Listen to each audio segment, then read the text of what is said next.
coding ya. Saya ulang dari awal ya. Oke. Ini gini aja ya, biar kelihatan. Nah, kita tadi kan mau merancang dan implementasi jaringan komputer nih. Kemudian langsung ketiga aja. Nah, jadi kita harus analisis kebutuhan dulu. Pertama, identifikasi pengguna itu nanti langkah pertama tadi jumlahnya ya, jumlah dan jenis penggunanya. Nah, jadi kita akan membedakan antara siswa, guru, dan staf administrasi dan tamu nih. Nah, kemudian setelah kita identifikasi pemetaan area ya, pemetaan area ini kita gunakan untuk menentukan area yang akan digunakan, termasuk ruang kelas, laboratorium ya, komputer, perpustakaan dan lain-lain. Nah, setelah areanya sudah ketemu, nanti kita coba gambarkan ya. Kemudian kita tentukan bandwidthnya, kira-kira ini perlu bandwidth berapa sih untuk mengalokasikan, misalnya tadi 10 Mbps cukup nih gitu ya. Perlu 50 Mbps gitu ya, misalnya ya, berdasarkan jumlah pengguna gitu ya. Ini perlu 1 giga misalnya. Nah, kemudian baru pengamanan jaringan. Jadi kita nantinya supaya apa? Supaya nanti termasuk perlindungan terhadap ancaman cyber. Nah, kemudian kita setelah itu baru kita desain topologi jaringan. Nah, biasanya itu kita bisa menggunakan jaringan backbone. Jaringan backbone ini yang nantinya kita rancang untuk jaringan berkecepatan tinggi, biasanya menggunakan fiber optik. Tapi kalau misalnya kita juga bisa menggunakan jaringan kabel nih, jaringan kabel.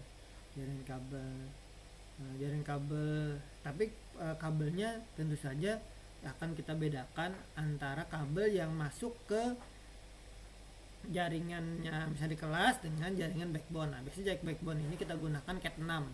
Kan ada Cat 5 nih. Cat 5, Cat 6. Nah, kemudian di sini kita akan menghubungkan switch utama ke setiap lantai atau gedung. Nah, kemudian segmentasi jaringan ini juga diperlukan untuk membuat memisahkan antara jaringan siswa, guru, administrasi dan tamu. Jadi untuk meningkatkan keamanan dan manajemen. Nah, biasanya kita menggunakan namanya VLAN, Virtual Local Area Network. Kemudian yang ketiga adalah koneksi nirkabel, karena gini, sekarang itu paling praktis kita sebenarnya adalah menggunakan WiFi untuk membagi jaringannya, Nah, tetapi WiFi ini tidak bisa berdiri sendiri, artinya dia nantinya tetap menggunakan kabel.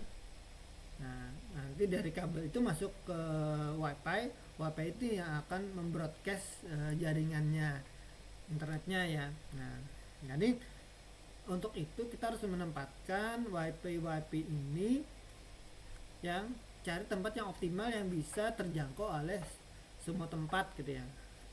Paling enggak kan gini, karena kalau kita menggunakan WiFi, semakin banyak WiFi juga kurang bagus. Kenapa? Karena nanti akan terjadi tabrakan frekuensi channel. Nah, jadi biasanya itu WiFi ini misalnya satu ruangan satu WiFi gitu ya.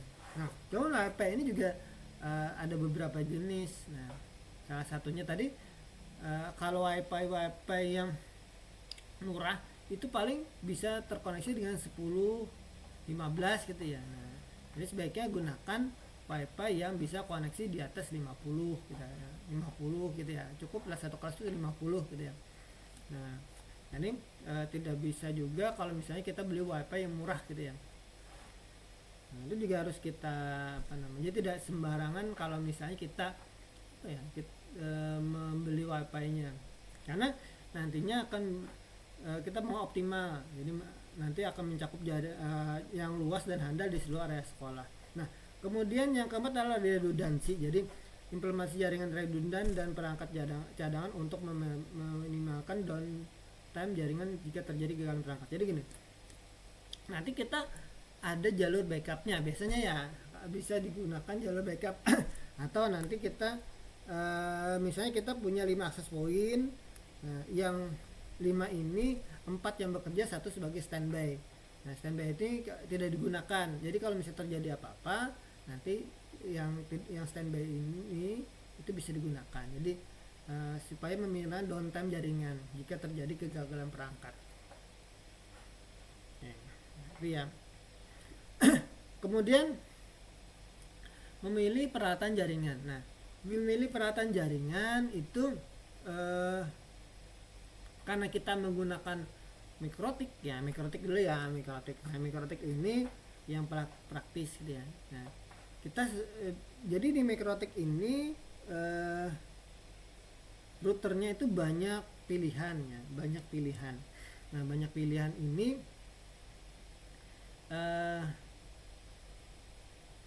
nantinya di mikrotik ya, mikrotik.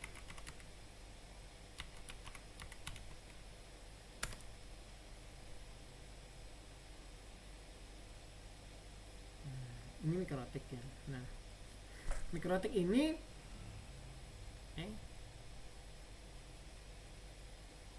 salah kan tadi. Nah, mikrotik ini mikrotik. Nah, banyak produk tersedia ya, banyak produk tersedia. Tersedia ini berdasarkan jenisnya. Jadi kalau misalnya kita kembali lagi ke PPT, nah ini sesuai kebutuhan. Misalnya ada sekolah, kalau di kampus, kalau di Poliban kita pakai yang CCR 1036 gitu ya, untuk sekolah yang besar. Nah, kalau di Poliban kan kampus gitu ya, ada beberapa yang ini 1036 itu 1036 itu gimana ya, CCR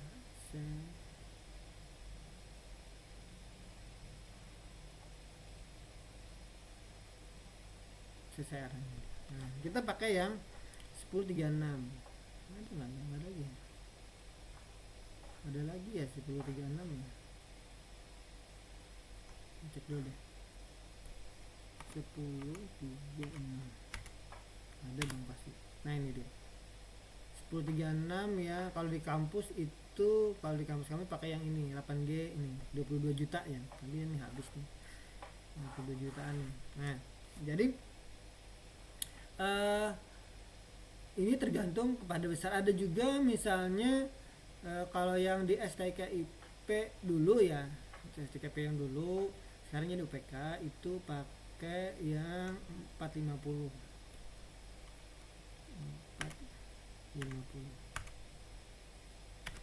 Nah, ini dia. Ini pakai 450G rasanya. Nah, ini sekitar 1.900.000-an lah sekarang ya. Nah, itu. Jadi ini untuk menghandle kampus dengan 1000-an mahasiswa ya, nggak sampai 1000-an juga sih, paling sekitar 500-an kalau yang di ini ya, di apa namanya, di kampus ya.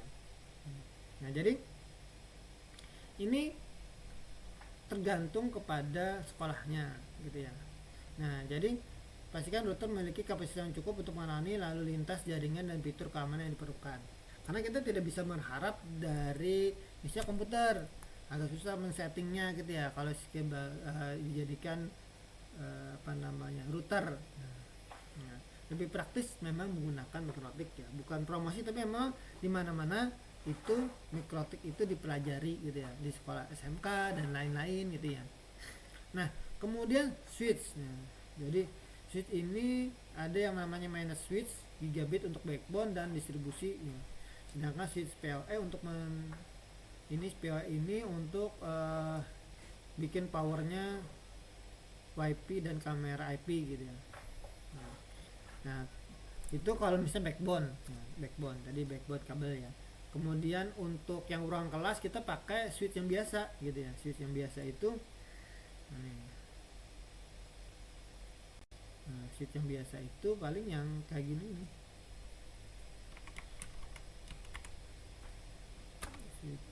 misalnya di, nah gini ya. Nah switch dari gini ya, itu yang manageable. Tapi kalau yang apa namanya biasa backbone itu biasanya pakai yang Cisco gitu ya, itu mahal memang. Nah biasa kebutuhannya paling ya seperti ini aja, maksudnya kita kan connectnya juga pakai wifi gitu ya. Nah kemudian di laboratorium komputer itu biasanya ini yang perlu yang misalnya 16 port gitu ya, yang 16 port gitu ya. Nah 16 port kayak gini nih, yang 16 port.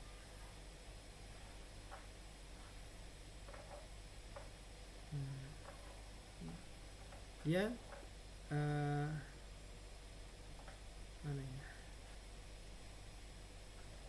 ada gambarnya. Nah gini ya. Nah yang di labnya PTI, bukan PTI sih, labnya ada 3 lab di UPK itu pakai yang ini nih,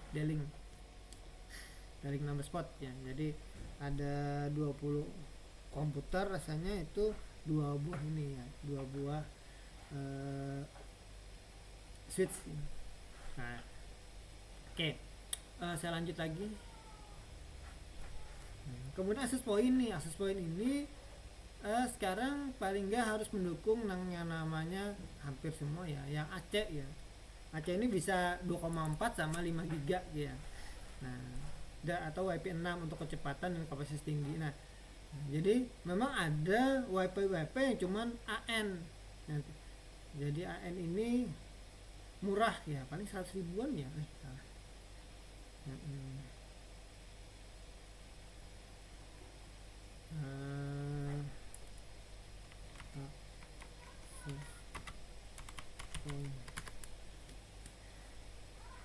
akses point kayak gini nih itu murah sih sebenarnya gitu ya.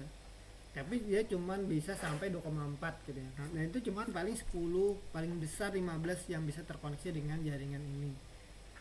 Nah, jadi kita tentukan dulu, ada harga ada barang ya. Artinya kita daripada banyak wifi-nya, mending satu aja tapi yang bagus gitu ya. Oke, selanjut lagi. Nah kabling, nah sebenarnya ini persiapan kabel jaringan. Nah karena ini online ya, kalau saya sih biasanya kalau ke kelas kandangan atau ini Maraba sih nggak ada ya, Tanjung dulu ya, itu saya bawa peralatan buat kalian. Nanti di sini kita coba membuat streaming kabel gitu ya, karena ini agak susah kalau cuma teorinya aja. Jadi nanti memilih kabel, nah kita gunakan kabelnya ini cat 5 nih, cat 5e sama cat 6 gitu ya. Nah cat 6 untuk mendukung kecepatan gigabit ya. Nah, jadi cat 5 sebenarnya dia belum sampai gigabit gitu ya, cuman kalau yang cat 6 tadi untuk gigabit itu ini yang 100 Mbps ya, kecepatan 100. Nah, atau cat 6 mendukung kecepatan giga. Cuman gini, kalau misalnya kalian pakai cat 6 itu kabelnya agak keras ya, terus konektornya agak beda juga. Konektor yang ini lebih besar ya. Walaupun sebenarnya sama aja sih kalau pas nyolok gitu ya, cuman ini agak kuat gitu ya ininya. Nah karena kabel di dalamnya agak lebih besar ya. Nah jadi konektornya ada konektor cat 6, tapi lubangnya ini masih tetap sama. Nah kemudian kita akan mengukur dan pemotongan, jadi nanti antara jarak antar titik koneksi dan potong kabel sesuai dengan kebutuhan. Nah, jadi jangan sampai sebenarnya kabelnya itu terlalu panjang pada saat kita memasang kabelnya. Nah tapi kalau misalnya kalian mau mau mengkrimping seperti ini dilebihin juga nggak apa-apa, saya nggak kurang. Kemudian di sini adalah memasang konektor RJ45 dengan hati-hati ya. Nah, urutan warnanya itu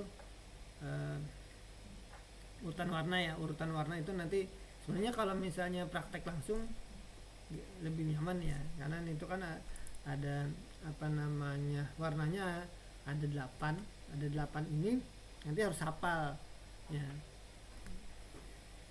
Kemudian setelah kita masukkan, kita crimping namanya, nanti adalah menggunakan kabel tester untuk menguji kira-kira koneksinya bisa nggak gitu ya, bisa nggak gitu ya.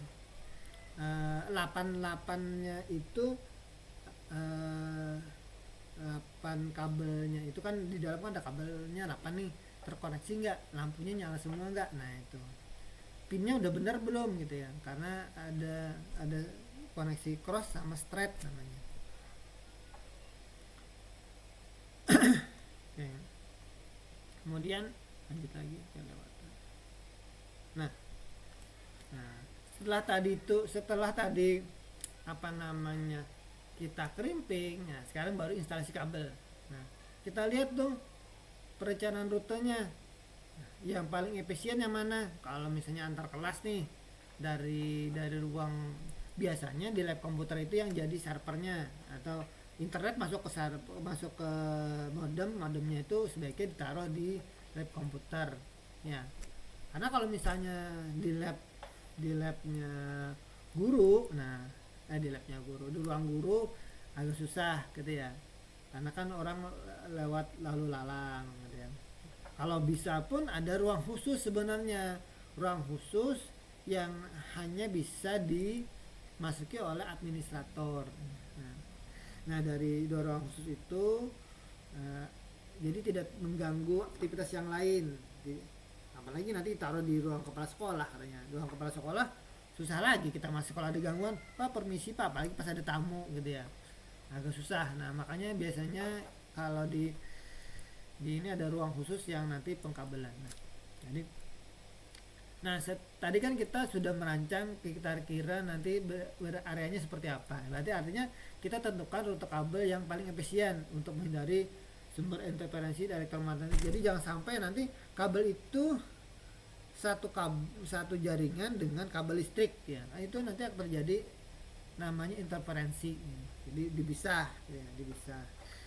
Kemudian naruhnya itu jangan sampai misalnya kabelnya itu semerawut ya, karena tadi mereka estetika gedung.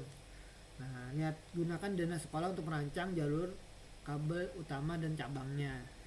Nah, yang kedua adalah menggunakan conduit ya. Conduit ini atau kabel tray untuk melindungi kabel dan memudahkan manajemen.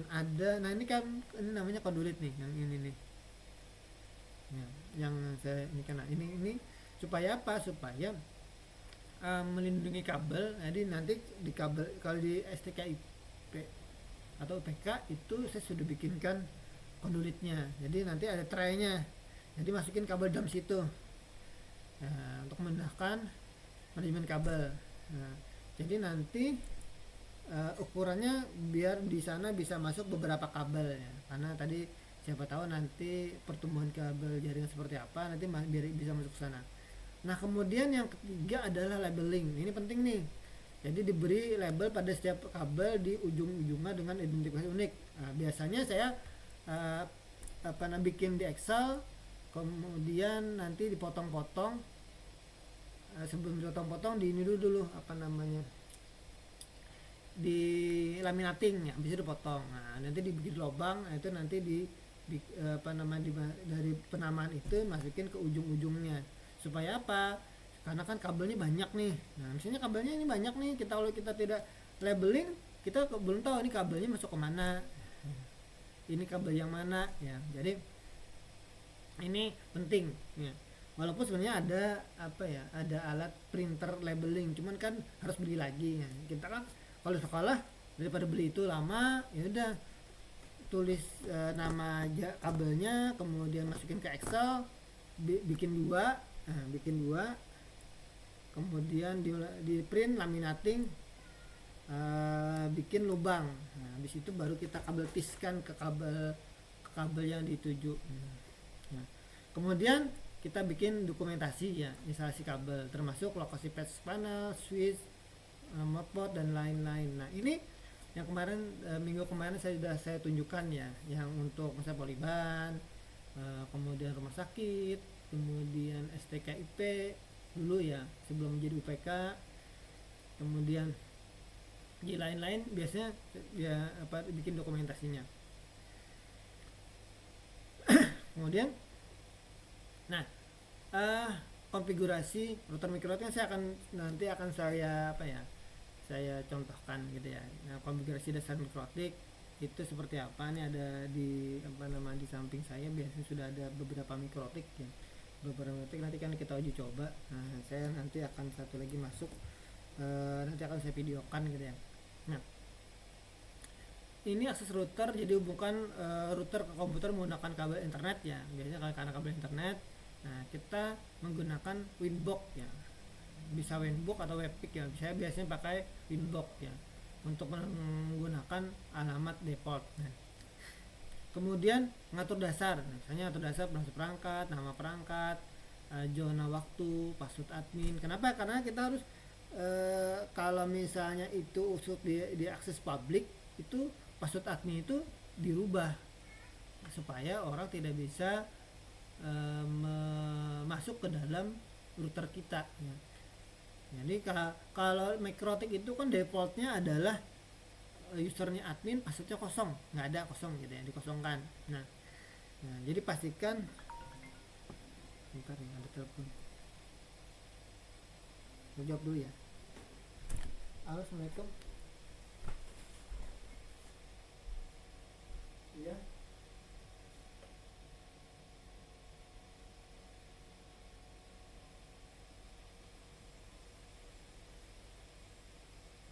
Halo, gimana?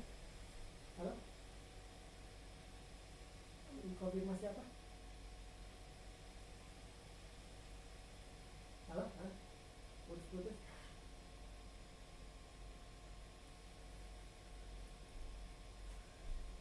Gimana? Kamu putus-putus ya?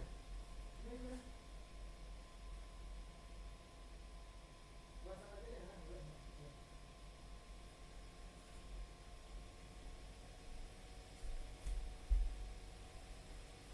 Oke, lanjut ya. Di sini kita akan mengatur dasar perangkat ya, jangan waktu, kemudian tadi password tadi ya, supaya nanti passwordnya itu sesuai dengan harapan kita, orang tidak bisa masuk ya. Jadi harus menggunakan password yang kuat dan dari segi keamanan, karena kalau misalnya orang bisa masuk ke router kita kemudian mendelete konfigurasi kita, nanti jaring kita rusak gitu ya. Jadi kemudian interface. Nah, interface ini, konfigurasi interface ini artinya kita harus mengatur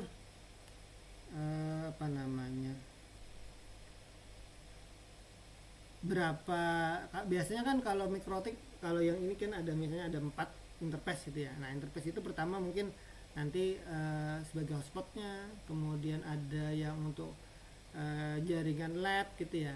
Nah, untuk lab itu pakai statis, kemudian untuk hotspot berarti dinamis gitu ya. Kemarin kita bahasnya APD statis dan dinamis. Nah, kemudian kita gunakan, kalau misalnya dinamis berarti kita harus ngatur DHCP-nya. DHCP server untuk jaringan internal. Supaya apa? Supaya nanti kita bisa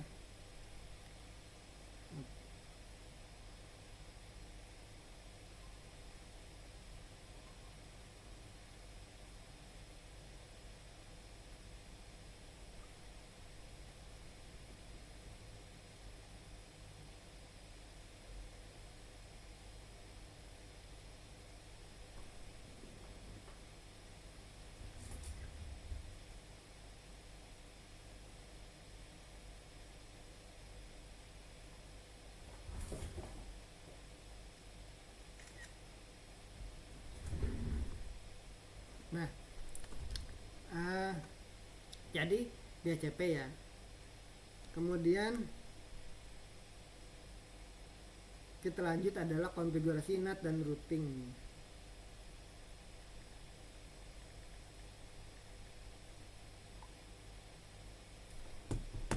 Nanti seperti apa NAT Addressing Transaction, nanti settingnya nanti saya akan tunjukkan. Kemudian gunakan nanti masquerade itu seperti apa nanti. Jadi masquerade itu menyembunyikan alamat IP internal. Jadi karena gini, internet itu kan dia public nih, sedangkan jaringan kita itu privat gitu ya.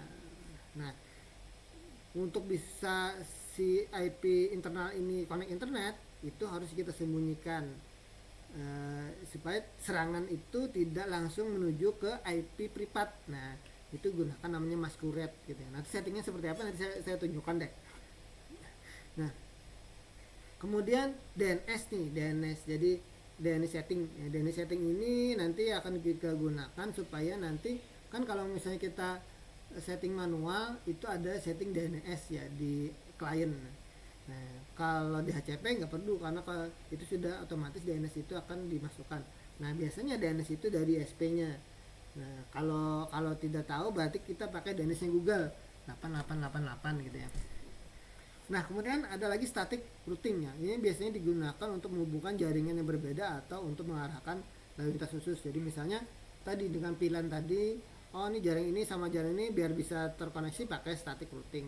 Nanti seperti apa nanti kita coba ya. Kemudian QoS ya. QoS ini quality of service namanya. Jadi dia akan memproseskan lalu lintas penting seperti video conference atau aplikasi pendidikan online. Jadi kita bisa bikin misalnya antara yang game online sama yang Gmat yang kayak gini ya.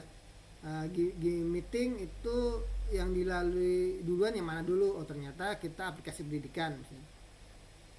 Kemudian ada yang YouTubean sama satunya browsing. Nah, supaya tidak mengganggu yang browsing karena kan begitu YouTube yang lain habis nih bandwidthnya.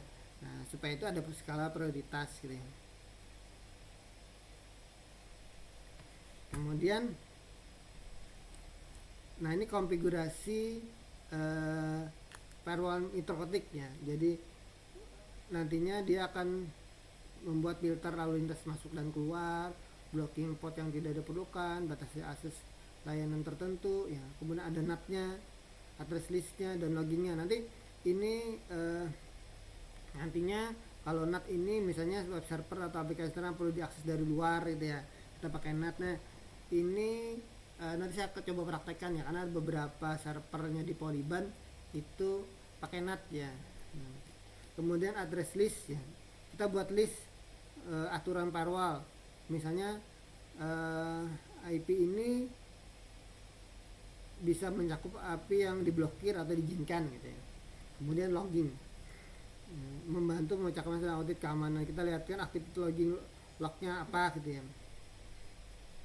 Oke, kemudian pembagian bandwidth ini penting nih. Pembagian bandwidth ini biasanya kita pakai Q3, Simple Q sama PCQ. Ini biasanya untuk membagi bandwidth. Kalau Q3 ini biasa membagi bandwidth secara hierarkis. Jadi misalnya bandwidth terpisah untuk guru, siswa, administrasi ya. Kemudian masing-masing bandwidthnya berapa. Kalau Simple Q ini lebih sederhana biasanya, membatasi kecepatan berdasarkan IP atau subnet. Nah, kemudian PCQ ini sebenarnya salah untuk memastikan pembagian bandwidth yang adil di antara pengguna dalam satu grup. Misalnya tadi ini kasih bandwidth 10 mega, ada 10 misalnya. Dia kalau misalnya kita pakai Q3 sama Simple Q itu nanti kalau dia cuma 3 orang berarti dia akan bagi 3 mega, 3 mega, 4 mega misalnya. Ya. Tapi kalau kita pakai PCQ itu kalau 10 berarti dia tidak bisa maksimum 3, tapi cuma ada 1 mega aja. 1 mega, 1 mega, 1 mega. Sedangkan 7 meganya itu tidak dipakai. Nah, itu pakai kalau misalnya per connection QI. Nah, kalau pakai Q3 sama Simple QI itu bandwidthnya bisa dimaksimalkan gitu ya. Jadi kalau misalnya dia 3 orang berarti semua bisa dapat 3, 3, 4 misalnya. Atau 3,3, 3,3, 3,3.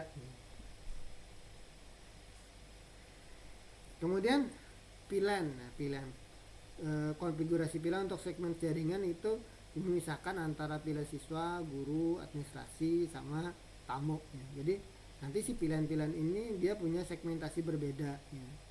Jadi tidak saling bisa terkoneksi ya. Jadi dia tidak bisa ngeping misalnya guru ngeping ke siswa nggak bisa, atau siswa ngeping ke guru nggak bisa, karena dia sudah disegmentasi. Kemudian implementasi jaringan network ya. Jaringan wireless network ini pertama tadi penempatan tadi ya, penempatan jaringan aksesnya. Nah, lakukan set survei dulu. Nah, karena kita di sekolah, kalau misalnya dari orang dari luar kitanya konsultan, dia harus datang ke tempat itu, kemudian dia lakukan set survei dulu, survei lokasi dulu nih. Kira-kira yang paling optimal untuk menaruh akses poinnya ada di mana? Supaya apa? Supaya nanti ada merata antar area sekolah. Nah, untuk beberapa akses point yang bagus, dia bisa memetakan kira-kira naruhnya di mana, jarak jangkaunya seperti apa. Nah itu nanti baru dibikin dokumentasinya. Kemudian konfigurasi SSID ya. Jadi ini biasanya terpisah antara guru, siswa dan tamu ya. SSID-nya ya. SSID itu yang tampil ya, yang tampil kalau kita nyari jaringan. Kemudian wireless. Nah, wireless ini biasanya kita bikin pakai WPA 3 yang paling bagus, WPA 3 ya. Jadi nanti ada settingannya pada saat kita membuat jadi hotspot ya, apakah WPA 3, WPA 2, kemudian atau misalnya WPA personal gitu ya, dengan passwordnya ya, ada passwordnya. Kemudian roaming ini jadi gini, roaming ini gini, kalau misalnya tadi ada beberapa akses point nih di kelas ini ada 10 kelas. Nah, 10 kelas ini ada misalnya 3 akses point. Nah, pada saat siswa ini bergerak dari kelas 1 sampai ke kelas 6 itu hilang sinyalnya kan. Dia kan pakai misalnya akses point yang pertama nih.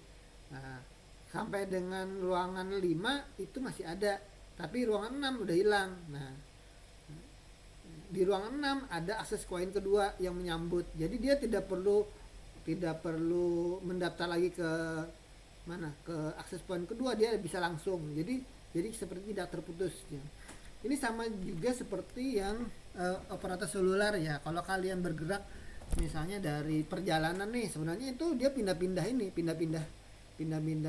akses point, jadinya pindah-pindah BTS gitu ya.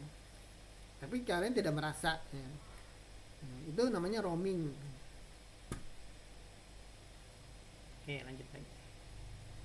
Kemudian ada lagi namanya konfigurasi Kaltip portal. Nah, ini biasanya halaman desain login. Jadi kalau kalian di di Banjarmasin UPK itu nanti akan ada halaman login gitu ya.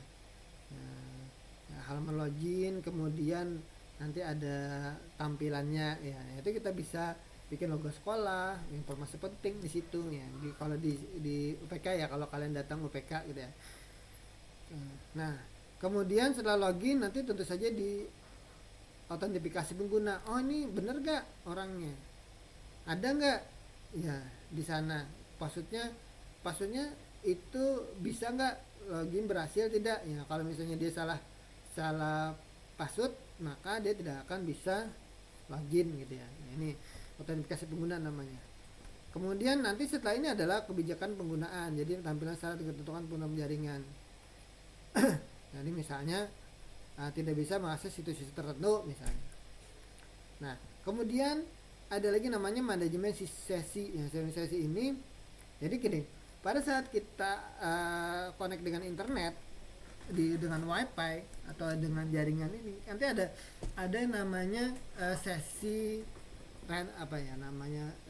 jadi gini, kita bisa setting bisa berapa lama dia di jaringan ya, atau setelah dia meninggalkan misalnya terputus, dia kemudian connect lagi, itu berapa lama ya.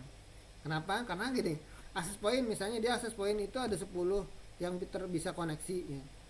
User ke 10 itu meninggalkan logout misalnya, logout jadi dia tidak lagi menggunakan di access point tersebut. Nah, begitu dia kita setting misalnya 10 menit nih, 10 menit setelah dia meninggalkan. Nah, kalau misalnya dia dari 10 menit ini akan dijaga nih, orang yang dari user ke-11 dia tidak bisa connect dulu sebelum 10 menit nih. Nah, karena apa? Kalau misalnya dari yang meninggalkan user 10 tadi connect, dia akan otomatis langsung. Tapi kalau misalnya itu setelah 10 menit nanti user ke-11 itu bisa connect. Itu jadi ada batas waktu sesi dan batas jumlah perangkat per pengguna untuk mengelola penggunaan bandwidthnya.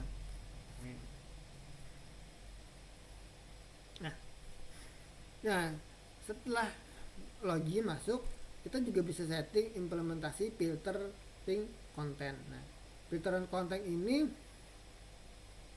biasanya kita gunakan DNS filter untuk memblokir akses ke situs web yang tidak pantas gitu ya. Nah, ini bisa apa namanya? Bisa digunakan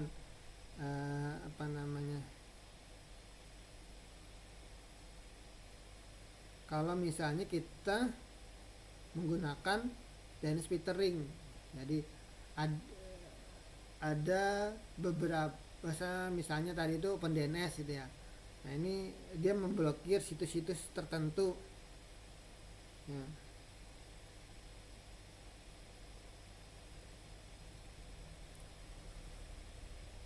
Nah. Kemudian kategori konten. Kategori konten ini blokir kategori konten yang tidak sesuai dengan lingkungan pendidikan, misalnya kekerasan, pornografi, perjudian. Itu bisa kita gunakan tadi dengan DNS tadi, atau kita langsung lewat nekrotiknya. Jadi kata-kata yang berhubungan dengan judi misalnya itu tidak berlaku, tidak bisa dicari atau misalnya tidak bisa terhubung. Nah, itu bisa kita setting di jaringan kita.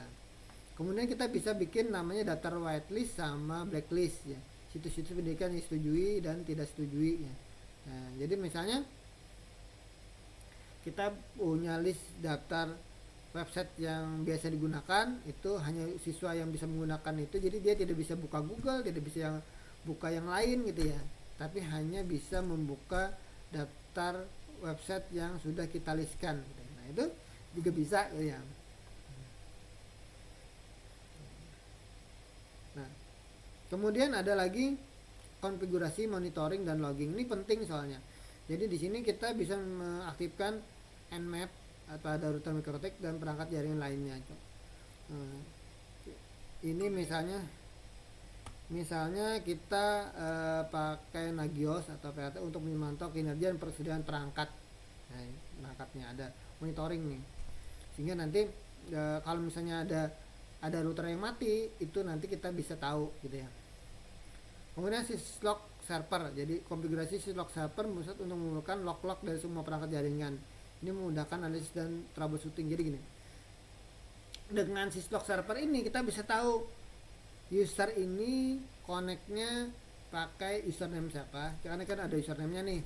Kemudian dia pakai perangkat apa, namanya perangkatnya apa. Jadi misalnya pakai handphone nih, nah kita bisa tahu nih, sudah bisa tahu perangkatnya. Nanti sambil saya nanti praktekkan ya di sini ya. Kita teori dulu. Nah, seperti apa log server. Kemudian netflow ini untuk masuk lalu lintas yang lebih mendalam. Kita gunakan ntop ya.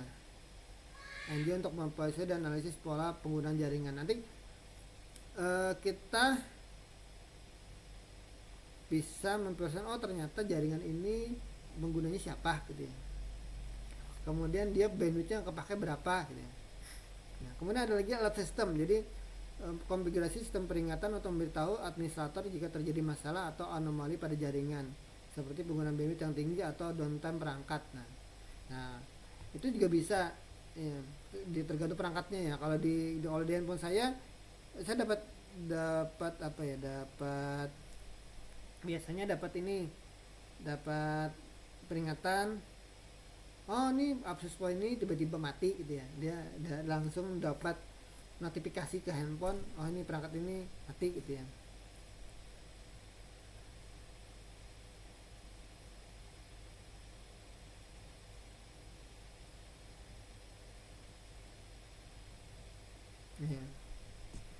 Oke. Nah, uh, oke. Nah, kemudian ini penting nih gini. Implementasi backup dan disaster recovery.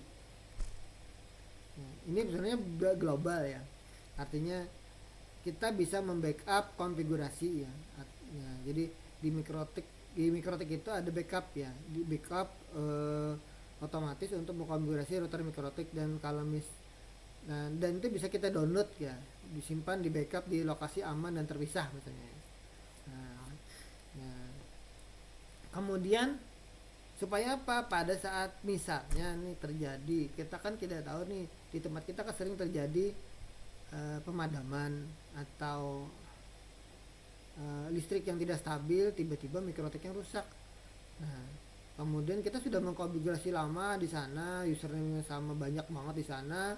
Nah, kalau misalnya kita tidak backup, nah kita harus mengkonfigurasi ulang gitu ya. Perlu waktu yang lama lagi untuk mengkonfigurasi dan menginputkan user-user yang baru lagi ke sana. Makanya sebaiknya harus di backup gitu ya. Kemudian ada lagi redundansi perangkat, jadi implementasi redundansi untuk konfigurasi. Sebentar, ada yang bergabung. Wah, ini Muhammad Ramadan. Nah, di sini kita akan implementasi redundansi untuk komunikasi misalnya router, sudut utama. Kita pakai misalnya PRRP untuk file open otomatis. Jadi kalau misalnya tadi itu router utamanya, ya, tapi ini harus ada cadangannya. Jadi ada router backupnya nih. Jadi kalau misalnya routernya terjadi masalah, dia akan otomatis pindah ke router cadangan tadi. Ya, tapi memang ini jarang sih ya. Makanya langkah pertama tadi adalah backup konfigurasi. Nah, kemudian yang ketiga adalah wajib nih buat kita sediakan di situ UPS. Jadi UPS ini melindungi perangkat dari gangguan listrik. Jadi misalnya pada saat listrik padam, UPS yang bekerja ya. Sehingga nanti kita masih sempat untuk shutdown, kemudian backup dan lain-lain gitu ya. Nah, kadang-kala di tempat kita juga tidak terlalu lama ya mati lampu gitu ya, kecuali yang berjam-jam gitu ya. Nah, kalau UPS yang bagus bisa tahan misalnya 6 jam gitu ya, kita masih bisa terkoneksi ya. Nah, kemudian yang keempat adalah disaster recovery plan. Jadi membuat dan mendokumentasikan rencana pemulihan bencana. Ini lakukan simulasi dan pengujian secara berkala untuk memastikan keefektifan bencana. Jadi misalnya kita matikan misalnya routernya kira-kira seperti apa gitu ya. Berapa menit kita bisa menghandle kita backup terakhir kita bikin yang untuk cadangan gitu ya. Nah, itu disaster recovery plan. Jadi kita coba latihan itu gitu ya. Jadi kalau misalnya tidak latihan kita nggak tahu nih kira-kira kalau misalnya terjadi trouble apa yang perlu dilakukan. Nah, dengan adanya latihan tadi maka kita sudah tahu SOP-nya seperti apa sih gitu ya. Oke, selanjutnya lagi ya. Nah, kemudian manajemen penggunaan dan akses. Nah, kita bisa bikin Active Directory Integration. Nah, LDAP ini biasanya ada beberapa aplikasi pihak ketiga yang bisa bisa kita konfigurasi di Mikrotik dengan salah satunya ADAP. Kemudian ada lagi role based access control. Jadi nanti di sini kita membedakan siswa, guru, administrator dan staf IT berdasarkan perannya. Kemudian ada kita sediakan untuk guest access, jadi akses tamu ya jadi karena gini, kalau kita pakai sistem login nanti tamu itu tidak bisa langsung terkoneksi gitu ya. Nah, kalau biasanya kalau di hotel atau apa gitu ya. Nah, dia kemudian melakukan registrasi dulu. Jadi kita nanti bikin misalnya voucher atau registrasi, kemudian kita bikinkan di situ ada misalnya nomor WA gitu ya.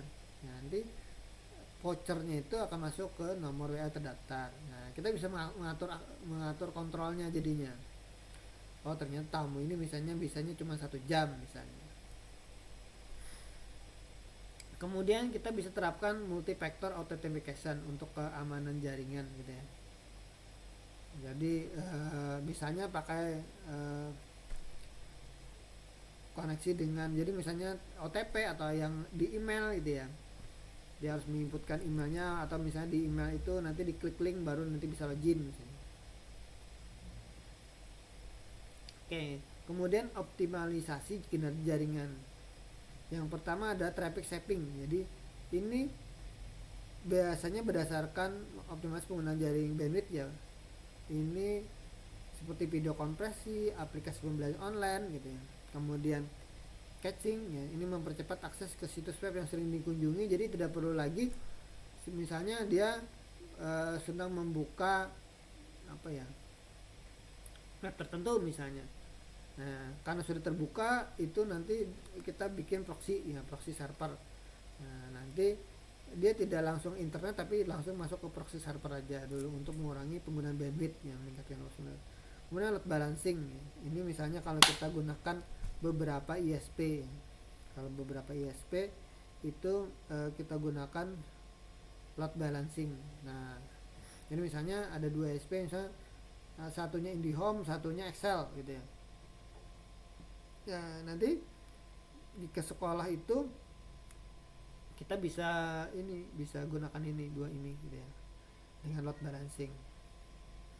Kemudian nih VPN. VPN ini biasanya kita gunakan di infrastruktur itu untuk koneksi antar server atau dari klien ke server. Jadi tidak bisa langsung akses karena nanti harus mendaftarkan dulu VPN-nya. Ada topologi VPN gitu ya. Biasanya kebanyakan pakai OpenVPN gitu ya, lebih gampang implementasinya. Kemudian nanti di server kita itu memasukkan konfigurasi CAT-nya. Artinya di situ nanti di servernya router Mikrotik itu kita punya settingnya, sehingga nanti dari klien itu bisa koneksi gitu ya. Kemudian manajemen bandwidth ini manajemen sertifikat. Nah, sertifikat ini jadi si klien itu biar connect ke server Mikrotik dia punya sertifikat. Nah, apa kalau misalnya sertifikatnya sama maka bisa bisa terkoneksi, tapi kalau tidak maka nanti dia tidak bisa terkoneksi. Sama kebijakan akses VPN gitu ya. Nah, kemudian ada lagi keamanan endpoint. Nah, misalnya tadi kita bisa bikin antivirus terpusat karena di jaringan nih. Jadi dengan implementasi solusi antivirus terpusat untuk memantau dan melindungi semua perangkat yang terhubung dengan jaringan sekolah. Jadi di situ nanti kita bikin tapi harus menyediakan alokasi khusus sih sebenarnya untuk antivirusnya ya, karena ini kan berbayar nih. Jadi nanti yang filter itu dari virusnya itu lewat routernya. Kemudian adalah mobile device management. Ini untuk mengamankan perangkat mobil siswa dan staf. Kemudian ada lagi network access control. Jadi ini nanti NAC ini memastikan hanya perangkat yang memenuhi kebijakan keamanan yang dapat terhubung dengan jaringan. Dan terakhir ada patch management. Jadi untuk memastikan semua perangkat selalu diperoleh dengan patch keamanan terbaru. Nah, kalau di Polyban, cerita lagi di Polyban, kita biasanya update OS-nya dari perangkat gitu ya. Kita supaya dengan mengupdate ini nanti patch keamanannya terbaru. Nanti ada peringatan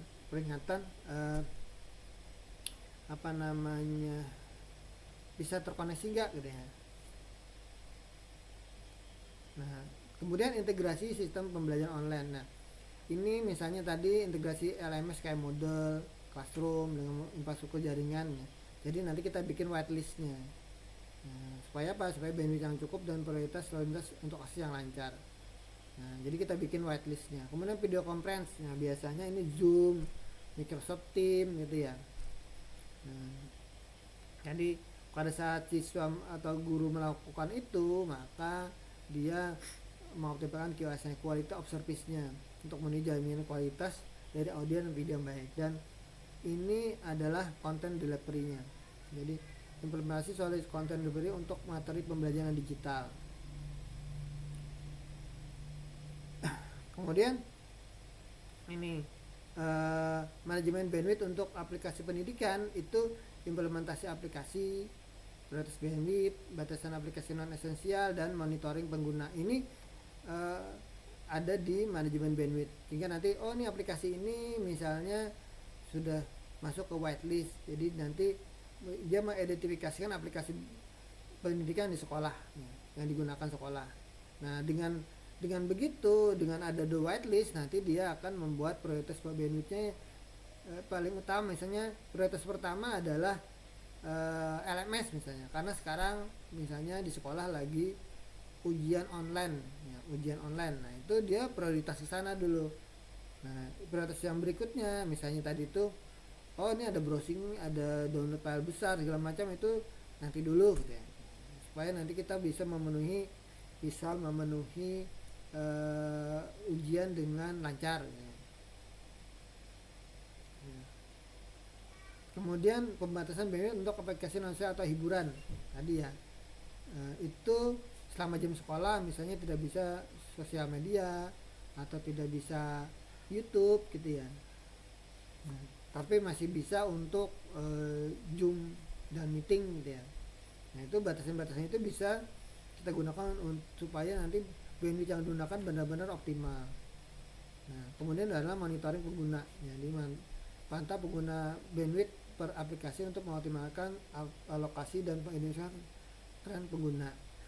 Dan terakhir adalah implementasi network segmen untuk keamanan. Jadi nanti kesemuanya adalah segmentasi berdasarkan fungsi dulu. Ini buat apa sih gitu ya? Pisahkan jaring berdasarkan fungsi, misalnya administrasi, akademik, layanan gitu ya. Pakai VLAN dan firewall internal untuk isolasi. Kemudian DMZ untuk layanan publik. Nah, kita perlu zona demilitarisasi atau DMZ untuk layanan yang perlu diakses oleh internet. Contoh misalnya web server atau portal orang tua atau yang lain gitu ya. Kemudian ada lagi mikrosegmentasi. Jadi ini biasanya untuk isolasi lebih lanjut antara workload dan aplikasi kritis. Nah, aplikasi kritis ini LMS dan lain-lain ya. Nah, kita bisa menggunakan software, ada softwarenya. Kemudian kontrol akses antar segmen. Nah, biasanya menggunakan ACL gitu ya. Oke, ada pertanyaan dulu sebelum kita lanjut ke demo ya, demo dari Mikrotik. Ada pertanyaan? Sudah ada, Pak. Oke, gini, dari yang kita bicarakan tadi, ini contoh aja deh ya. Implementasi yang sudah jadi itu adalah misalnya di Polyban itu, kalau sekarang sih tapi nggak tahu ada orangnya nggak ya. Biasanya kami tutup sih, coba kita cek dulu ya. Paling satpam gitu ya. Nah, ini yang aktif cuman ada beberapa mahasiswa yang lagi ada di sana ya. Ini cuma 16 orang nih. Cuma 16 orang ya. 16 orang ada yang lagi di sana ya, ada mahasiswa yang lagi ngerjakan. Kalau kami kan biasanya di Polyban itu ada robotik dia. Nah, ini dia lagi login ya. Kemudian tadi usernya tadi ada 5.000 user ya, 5.000 user semua mahasiswa dan karyawan ya. Nah, kemudian nanti ini adalah profilnya, saya bilang tadi ada profilnya. Jadi ada mahasiswa, mahasiswa itu 5 MB gitu ya. Pegawai 6 MB, pimpinan 15 MB. Jadi dia maksimum tuh. Kemudian misalnya dosen itu 10 MB misalnya. Jadi dia dari 1 giga itu di Polyban itu 1 giga dia bisa akses 10 MB gitu. Jadi tidak bisa karena bandwidthnya 1 giga sehingga nanti dia bisa ngabisin 500 MB ya. Enggak, jadi sudah kita batasin ya, kita batasin beberapa ini tadi segmentasi ya. Kemudian ini interface-nya ini banyak ini ya, ini bisa di pause ya. Nah ini, jadi ini misalnya ini misalnya ini dia buka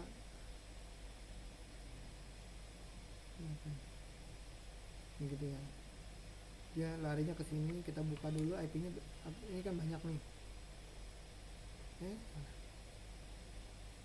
Nah tadi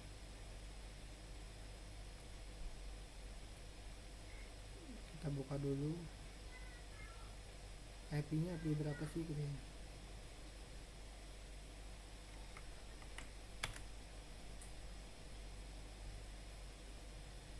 Ini tahu nih IP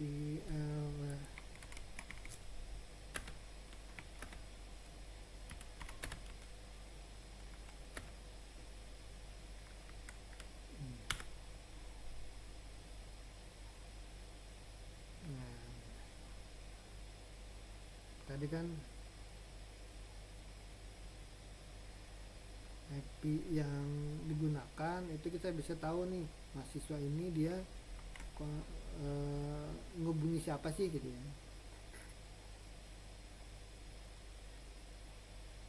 Di Indonesia nih, Jawa Barat, mungkin dia lagi akses apa gitu ya. Jadi si mahasiswa yang ini tadi interface ini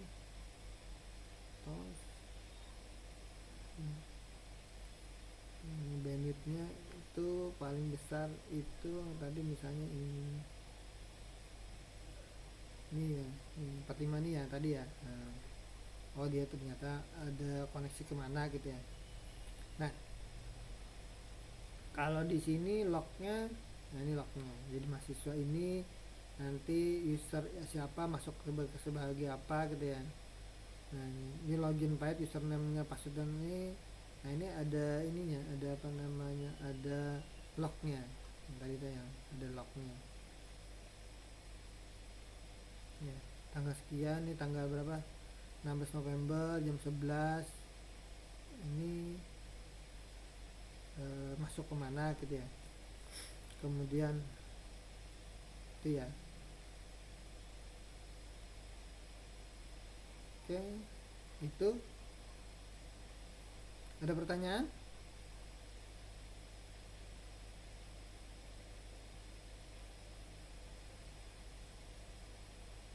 Nggak ada? Oke, kita lanjut ya.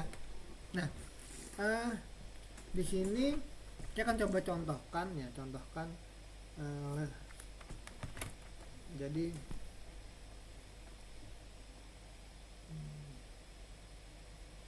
saya stop screen dulu ya. Stop screen.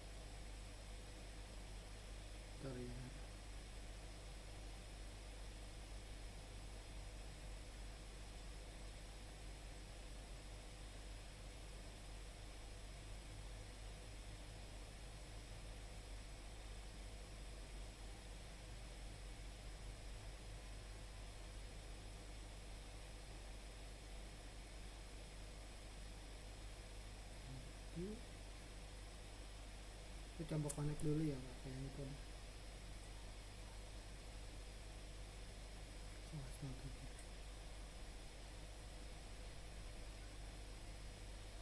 Oke, nah saya akan coba jelasin dulu ya.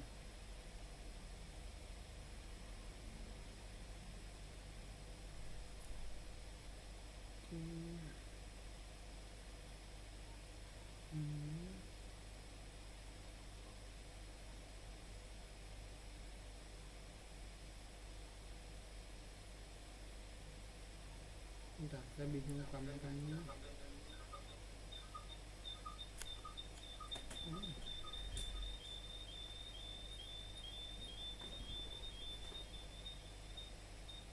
Bentar ya, merubah kamera.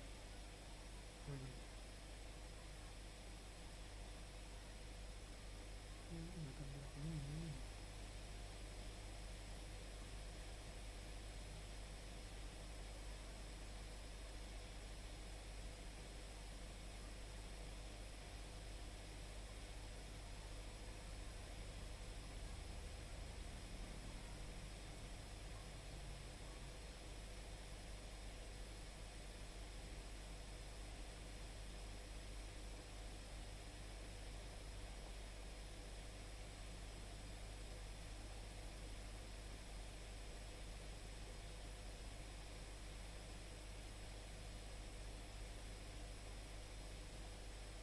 Bentar ya, ini ada gini ya, efeknya nggak terefek.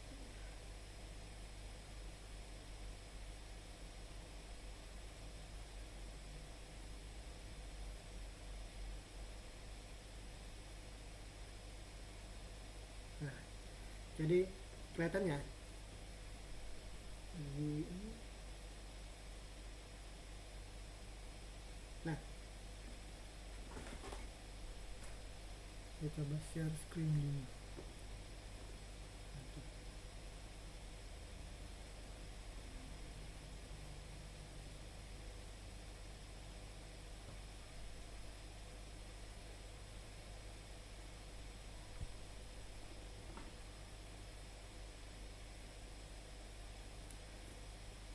Share screen.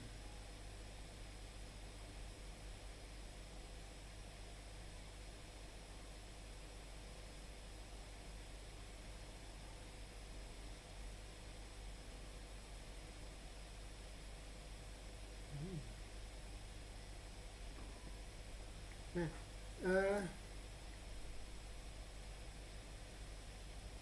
coba ya. Nah ini mikrotik ya. Nah ini mikrotik dari sini. Nah ini mikrotik ini terhubung dengan jaringan ya. Nanti kita coba masukin ke sini. Nah, saya coba bikinkan inbox ya.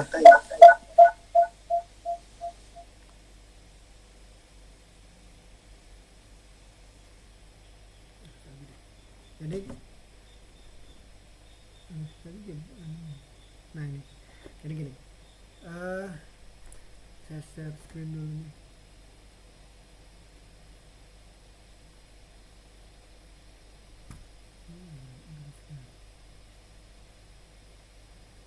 Nih ya.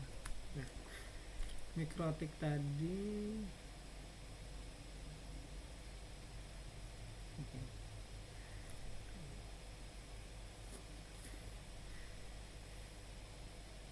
Nah, kalau mikrotik yang baru itu biasanya admin passwordnya kosong ya. Kosong. Nah, kontak aja. Nih, kita ini.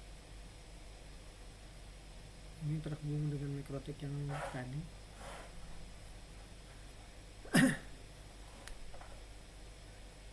Nah, ini kita akan coba konfigurasi dari pertama dulu. Jadi dari modem internet ya, modem internet itu DR1 ya. Sedangkan kita ada DR2. Nah, nanti kita coba gunakan ini adalah apa namanya? Access point-nya ya, hotspot-nya. Yang pertama ini kita lihat dulu interface-nya, IP address-nya ya. IP address-nya ini address-nya kita enter 3. Enter 3 kita pakai. Nah, Pertama itu adalah kita DHCP client dulu, karena dari biasanya dari access point dari IndiHome atau Excel Home atau yang lain itu kita ambil, kita tambah ya, ini masuk ke satu ya, ether satu ya. Kita harus tahu, kita nggak tahu nih dari mereka tuh dapat IP berapa gitu ya, jadi kita apply aja ether satu ya. Ether satu ini terhubung dengan ini R1 nih ya. Oke, apply. Oke, nah ini dapat nih, kita dapat IP-nya 192.168.1.2 nih gitu ya. Jadi ini kita tambahkan aja internet gitu ya. Nah, internet misalnya IndiHome atau IndiHome aja langsung ya, IndiHome gitu ya. Nah, IndiHome. Oke. Nah, kemudian di sini kita mau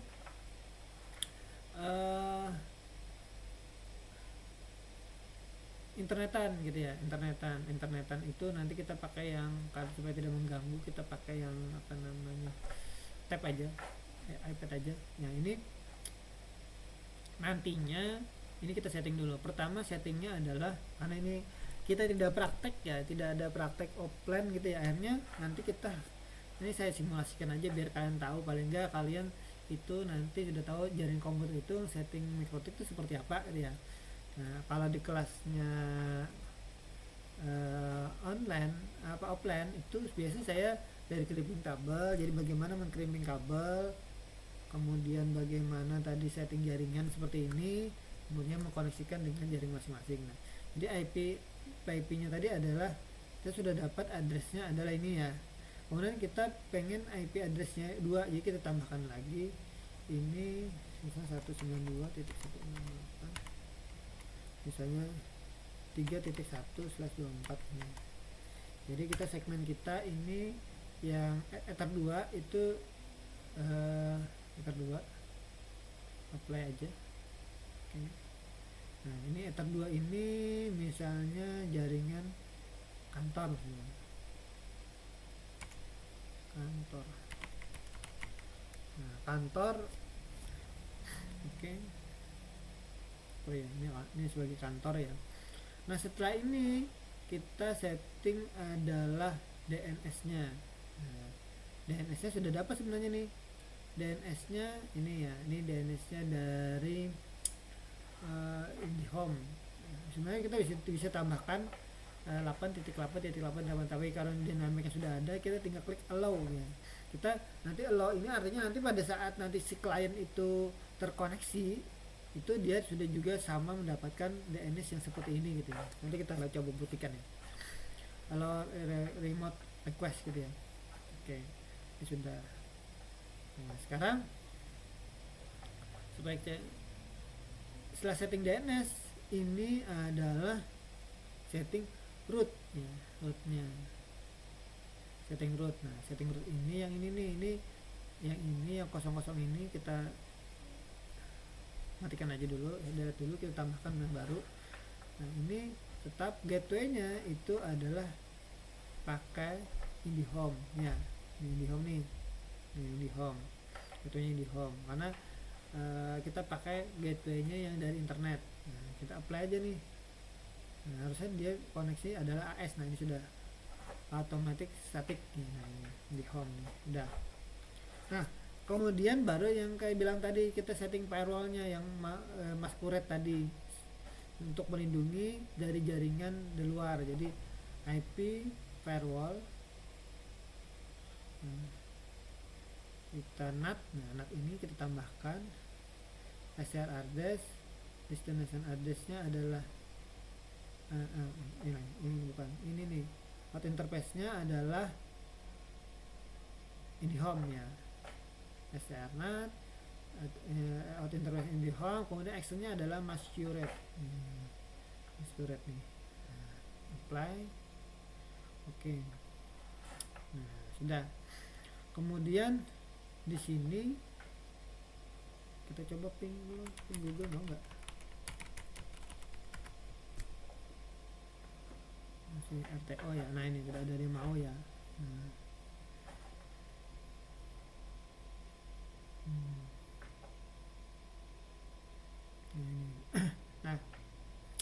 kemudian nanti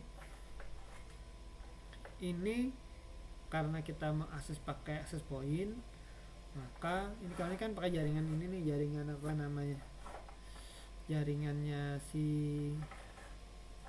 kalau kita pakai jaringannya ini nanti terputus nih kita, jadi kita pakai hotspot aja. Hotspot ini yang hotspot kita aktifkan dulu nih ya, aktifkan dulu, kemudian ini kita kasih. Nah di sini kalau kita klik 2 kali ini adalah wirelessnya. Nah modenya ada macam-macam. Nah kita itu pakai station, artinya station ini nanti ia sebagai klien. Nah kalau access point kita pakai namanya apa bridge gitu, apa bridge. Nah ini SSID nya misalnya UPK, misalnya kita kasih UPK 07 misalnya, 07 misalnya ya, UPK 07 nih. Kemudian karena dia cuman bandwidthnya SSID nya itu frekuensinya 2,4 tidak AC, nah kita gunakan yang ini frekuensinya banyak nih, kita bisa pilih. Kemudian di sini security-nya default aja. Default ini artinya tidak memakai apa namanya password ya. Tapi kalau misalnya kita mau pakai password kita bisa gunakan ini. Ini kita coba yang default dulu ya, apply oke dulu ya. Nah, nanti di sini nanti akan ada access point baru yang namanya, coba lihat dulu ya, namanya UPK tadi ya, UPK 07 ada belum? Belum, masih proses. UPK 07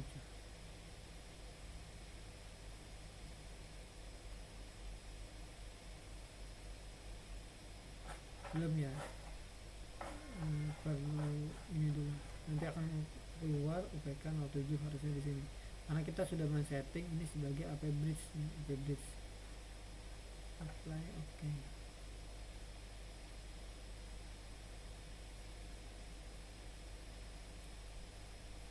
Coba lagi,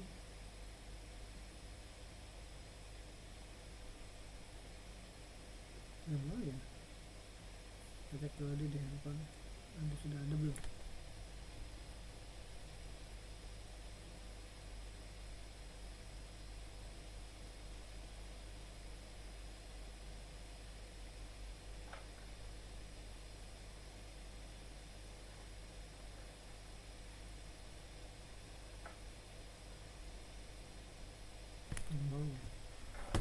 Belum ketemu sudah ada nih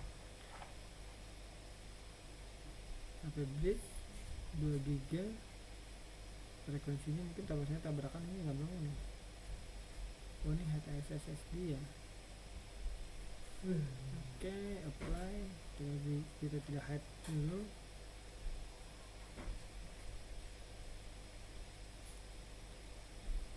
Nah ini ada kan, nah UPK 07 ternyata tadi sudah di hide ya, hide SSD ya.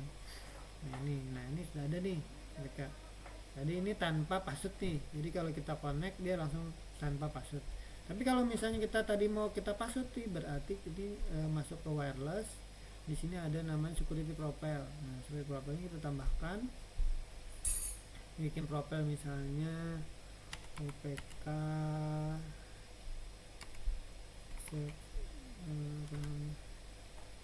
pas gitu ya. Nah ini modenya adalah dinamik ya, dinamik. Ini bisa dinamik, tapi kalau mau statik kita bikin statik. Ini kan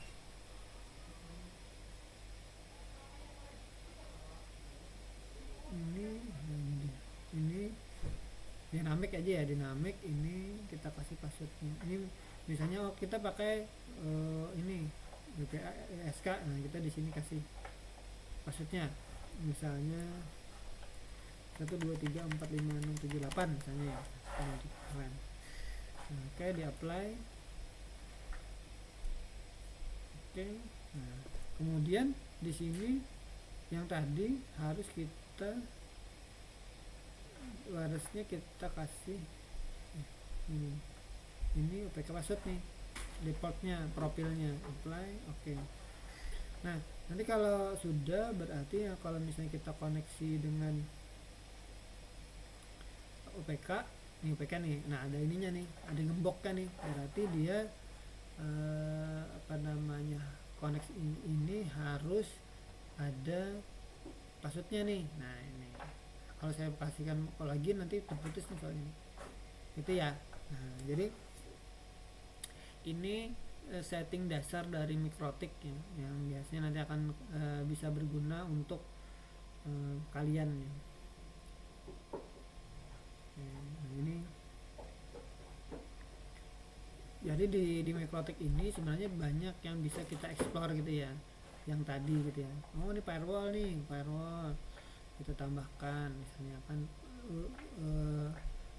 oke. Jadi misalnya tadi ini selain ini kita bisa bikin DHCP server, DHCP server. DHCP servernya itu kita gunakan yang hotspot gitu ya, WLAN ini ya, next gitu ya. Supaya apa? Nanti di sini ini belum dikasih IP dulu ya. Kita kasih IP dulu deh. IP-nya dari si WLAN itu misalnya 192.168.100.1/24 misalnya. Nah, WLAN-nya ini apply, oke. Nah, kemudian kita bikin DHCP server nih, DHCP servernya tapi untuk yang WLAN. Next saja. Nah, dia 124 space-nya, jadi kalau 124 ini berarti ada 254 komputer atau perangkat yang bisa terhubung. Kemudian ini gateway-nya nih, gateway jaringan networknya dari satu, gateway-nya satu. Kemudian aksesnya dari ini dari 192.100.2 sampai dengan 254 misalnya, berarti ada 253 yang bisa terkoneksi ya. Oke, di next saja. Nah ini DNS nya, jadi kalau ada saat nanti terkoneksi dengan DNS dengan internet, DNS ini juga ikut gitu ya, juga ikut DNS nya terkoneksi gitu ya, terdata, sehingga nanti dengan begitu nanti di sini DNS nya akan langsung terikut ya di settingan. Next aja. Nah ini tadi saya bilang tadi list time tadi waktu sewa. Nah jadi kalau misalnya tadi tuh kita bisa setting nih, kalau ini defaultnya 10 menit sih ya, pada saat nanti si klien itu mengupkan koneksinya, jadi selama 10 menit itu kalau dia kembali lagi dia akan mendapatkan IP yang sama. Tetapi kalau misalnya di atas 10 menit maka dia akan mendapatkan IP yang baru ya. Dan nanti kalau misalnya perangkat itu cuma dibatasi misalnya 10, nanti user ke 11 dia tidak bisa masuk sebelum user ke 10 itu sampai 10 menit dia keluar. Oke, nah ini ada list time-nya. Nah, ini kenapa merah? Karena belum ada yang terkoneksi gitu ya. Kalau misalnya saya coba koneksi ya, saya coba koneksi ke situ pakai tab ini, coba ya. Coba nanti masuk ke di sana. Bentar. UPK kata sandinya tadi itu, tadi kan sandinya 1 2 sampai 8 ya, 1 2 3 4 5 6 7 8. Nah masuk nih, nah ini udah masuk nih. Nah dia langsung merah, dari merah ke hitam. Nah kemudian nanti di sini di listnya ini akan keluar nih. Nah ini IP-nya yang terkoneksi ya, ini servernya, ini MAC address-nya, namanya, client ID-nya ini gitu ya. Kemudian kalau di sini dia DHCP server. Oke.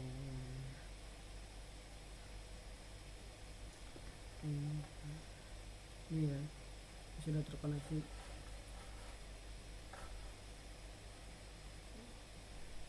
Terus di lognya ini nanti akan keluar nih lognya, sign ke sini gitu ya. Oke. Soalnya kita bisa tambahkan beberapa apa ya, beberapa script lagi sehingga nanti tahu ini nanti hostname-nya siapa gitu ya. Ini nggak ada sih hostname-nya. Dia connect kemana, saya coba lagi satu lagi ya, saya coba connect lagi satu lagi.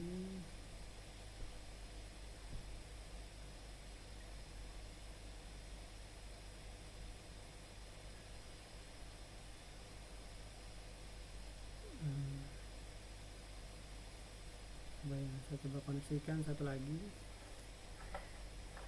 tambah nggak?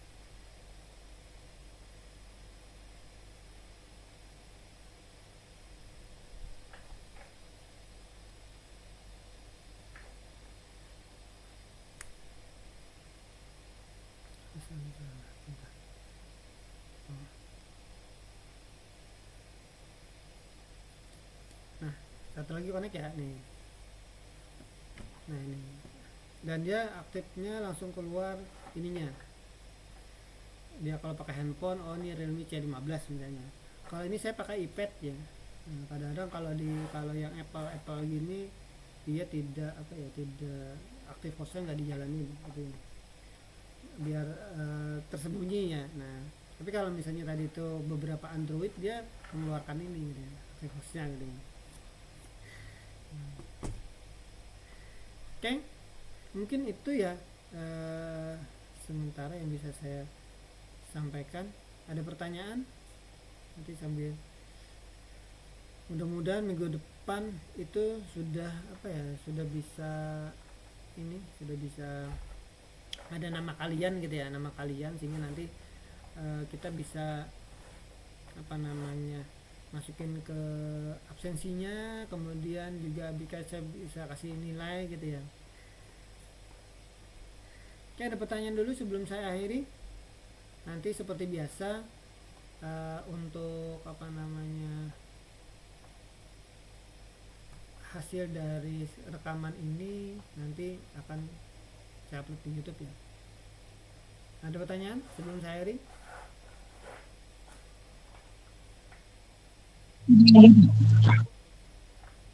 Kalau nggak ada, saya cukupkan dulu.